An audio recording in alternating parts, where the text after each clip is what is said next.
36 vjeçari dashnor Deliallisi ka qenë në ndjekje nga policia e Durrësit kur është përplasur në autostradë me automjetin e drejtuar nga 23 vjeçaria Greta Sherifi nga Saranda, e cila udhtonte së bashku me dy shoqet e saj të ngushta, Isabela Balla dhe Elona Kaçibaros.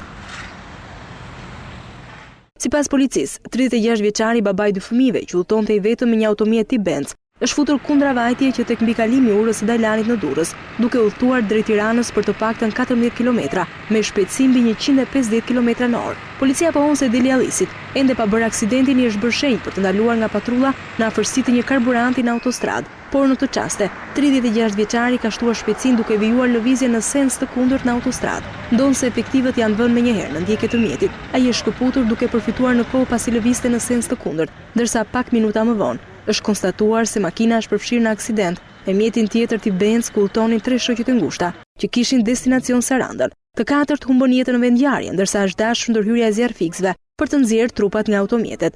Ndërkohë në vendngjarje përveç policisë rrugore ka qenë dhe policia kriminale. Ekspertët kanë marrë kampione nga gjaku i 36 vjeçarit për të parë nëse ka qenë në gjendje të dhëur apo i droguar. Për disa orë, në autostradën Tiranë-Durrës u krijua konfuzion në qarkullimin e automjeteve, pasi zona e aksidentit të jepte përshtypjen e një fushë beteje.